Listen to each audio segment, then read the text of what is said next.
Du PVC. Merci, Dario, merci. Nous sommes avec Jean-Baptiste pour rencontrer Baran Nicolas. Baran Nicolas rencontré et Baran Zili, faut même CPTO respecter et manipuler par rapport à une information confirmée, nous-mêmes nous pas affectueuse. C'est ça Baran Nicolas dit. CPT a respecté les décisions présidentielles de transition, qui t'a dit c'est pas vrai. Il y a d'autres personnalités que j'ai entendues d'ailleurs sur le fait de ça, dit à reddition des comptes, ça veut dire, il dit monsieur, devant la justice. Mais nous Daily appointment. Please subscribe. sommes plutôt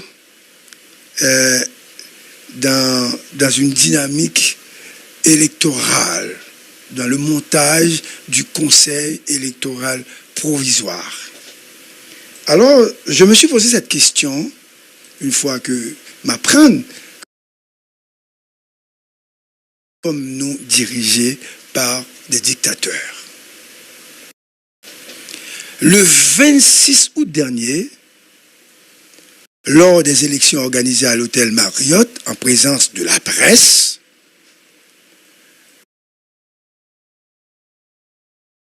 des droits humains, a remporté une victoire écrasante avec 81 voix sur 80. On n'a pas été sans contestation, il faut le dire. Une seule organisation, dont le représentant avait perdu aux urnes, a contesté les résultats. Subitement, avec Fridjan comme allié, selon le secteur des droits humains, le perdant a cherché à éliminer ces élections. Le secteur des droits humains a acheminé le nom de Gédéon Jean, le Gédéon Jean, jeune, quelque peu exalté certes, mais bourré d'expérience. Son nom a été acheminé au Conseil présidentiel de transition pour qu'il soit publié parmi les 9 membres. Cependant, le CPT, suite à cette contestation, a publié seulement 7 des 9 membres, bloquant ainsi le processus. Hier, lors d'un conseil des ministres, je ne dirais pas spécial, mais un conseil des ministres, de manière surprenante et illégale, le CPT a décidé d'éliminer le secteur des droits humains. Attention, éliminer le secteur des droits humains pour choisir Madame Magali Georges, une personne, une Montana. Montana, le regroupement de Fridjan. Quelle ironie! Quelle bêtise! Quelle idiotie, je dirais. Les droits humains crient au scandale, sous tout réseau. Tout le monde a brûlé en mouet, sac passe Fridjan, sac prend Fridjan. Et les droits humains accusent Fridjan et accusent également Leslie Voltaire de dictateur, rejetant le choix suspect de Magali Georges. On ne parle pas de Magali comme au dernier, parce que peut-être je m'accepte ton bail comme ça, c'est une femme respectable. Ils ont contesté Magali Georges. Pour certains, ce choix vise à placer un pion important pour contrôler les élections et arriver à la nomination des maires. Pas l'élection, non, à la nomination des maires. Parce que, si on a fait ça, l'élection, maintenant, on nous voulait. Pour se choisir, on nous voulait, ou éliminer un secteur, on va éliminer n'importe quel candidat. Pour choisir magistrat, on voulait, député, sénateur et président. Tous les secteurs qui ont voté pour Gédéon Jean accusent Fridjan de manœuvre pour détruire la crédibilité du secteur et se préparer à prendre le pouvoir. C'est belle. Fridjan est considéré par les organisations des droits de l'homme comme un apprenti dictateur qui utilise l'État. Cette manœuvre est inacceptable. Les droits humains dénoncent et contestent cette décision illégale et partisane. Fridjan a franchi le Rubicon. Les organisations de défense des droits humains ne peuvent rester silencieuses face à cette tentative de manipulation et de contrôle des institutions démocratiques dans ce pays. Il est important que la démocratie repose sur des élections libres et transparentes, où la volonté du peuple est respectée par des moyens illégaux, doit être fermement condamnée. C'est ce que nous sommes en train de faire ce matin. La communauté internationale doit également prendre position et soutenir les efforts pour garantir la transparence et l'intégrité des processus électoraux en Haïti.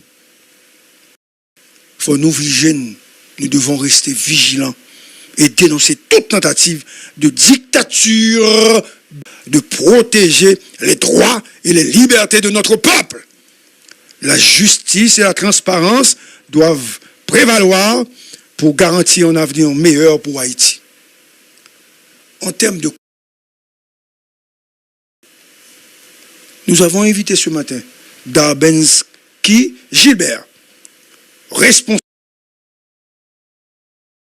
pour nous balayer avec elle, pour nous connaître est-ce que l'organisation de Ouamounio a accepté la décision. Ça. C'est une première chose. Mais la deuxième chose, un pays de pour pas qu'à respecter droit moun et dirigeant ou pas respecter droit institution qui a respecté droit mounio, c'est que nous sommes en train d'emprunter la voie de la dictature. Sans plus devant. Après ça qui va le passer. Ils ont bloqué journalistes, émission. Ah, ou pas dire rien. Ils ont fait journalistes suspendre écrit sous réseau. Ah, ou pas dire rien. Et puis un bon matin, ils ont fusé un journaliste. Toute radio pas dire rien. Et pour regarder on le ou pas gagner la parole. Mais avant que cela arrive, j'ai dit non ce matin. Et n'a continué à dire non pour que le pays arrête, un pays démocratique, même si pas de démocratie en Haïti, parce que pas de démocratie et puis vous mounio n'a autant de misère. Pour le peuple là a subi les affres de la violence des gangs et violence des dirigeants. Darbensky, bonjour. Un plaisir pour nous-mêmes pour nous recevoir matin. Bonjour et Darius, bonjour Gary People. Et son plaisir matin pour que nous, avec vous ce panel là, et juste pour que nous et je ne pas oublier saluer toutes et monde qui n'a fait manœuvre technique donc et tous techniciens ainsi que nous saluons toute République. Darbensky, rapidement, et gagné une décision qui prend hier en Conseil des ministres. Décision pour écarter Gédéon Jean, un monde cap militaire de droit moun et qui était élu dans l'élection pour représenter le secteur ça en CEPA, drôle de coïncidence. Et le Conseil des ministres, équipe qui est en place, l'a décidé d'écarter et syndicaliste qui a milité dans le secteur éducation.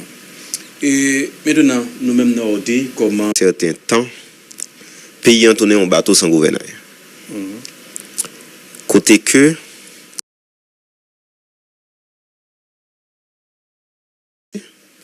Et comme disait Maître Dorval, nous sommes capables de dire que l'organisation des droits humains, qui c'est au niveau de la société civile, qui constitue directement une force de pression pour forcer l'État, pour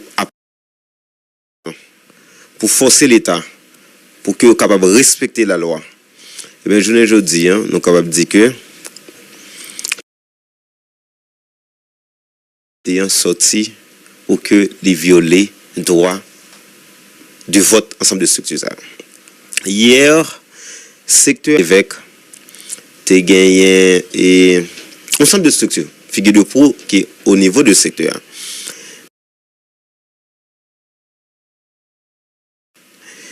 Et le appel là été lancé. Donc c'est M. Jude Timogène qui lancé l'appel là, qui s'est conseillé au niveau CSPJ pour voir comment que le capable recoller tout le morceau qui est dans le secteur. Et tout le monde était d'accord, ils étaient réunis. Et c'est pendant que nous allons clôturer l'activité. Il y a un coup de force que CPTA fait à l'intérieur d'un conseil des ministres pour que ils rejeté choix 81 organisations de droits humains qui étaient choisi M. Gédéon Jean comme représentant secteur pour conseil électoral provisoire de M. Gédéon Jean. Mais c'est une question de principe. Comment t'as voulu que pour la première fois, pas oublier que depuis longtemps, lorsque on a fait choix pour question CEP, c'est 4, 5, 6, 7 organisations qui mettent ensemble et puis par consensus, ils ont fait choix. Mais en 2022, pour que moi été dirigé, ou du moins que mener processus électoral qui était abouti avec choix Métanel Rémi. Donc, j'étais président comité électoral là, qui était organisé l'élection. Et à partir de là, nous avons cherché rejoindre toute organisation qui est en région pour que nous impliquions dans la bataille, quel que soit ça qu'a fait, parce que ce n'est pas seulement les gains ou besoin, ou faire formation, ou faire l'autre bagage pour après les. Bon, c'est que c'est un choix qu'a fait qui concerne dans le secteur, il faut que là tout. Et nous avons consulté et avec l'élection, ça nous avons fait avec 84 organisations de droits humains qui sont dans toute région. Et à partir de là, nous sommes capables de dire que l'organisation vient mobiliser. Il y a un paquet d'organisations qui ont fait des séries de travail aussi importants et dans la région reculée. Par exemple, le Congo Naïve, Jacques Mel, etc. Mais il n'y a pas de même audience par rapport avec l'ensemble des organisations qui sont dans la zone métropolitaine. Nous avons fait appel avec eux et nous avons participé dans l'élection qui était aboutie avec choix en El Rémia.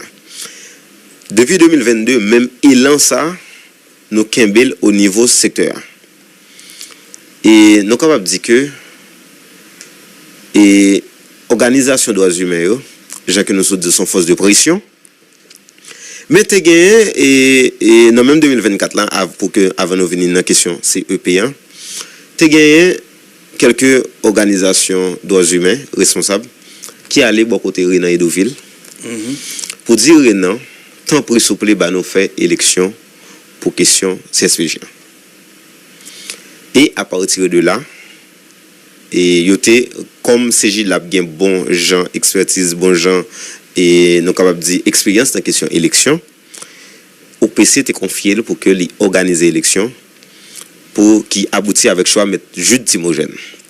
Et de là étant, il y a 10 candidats qui inscrits pour question élection. Parmi 10 candidats, ça nous avons mettre Jude Timogène, Betsonel Jean-François, Simon Saint-Hubert, Guerline Résidor et autres.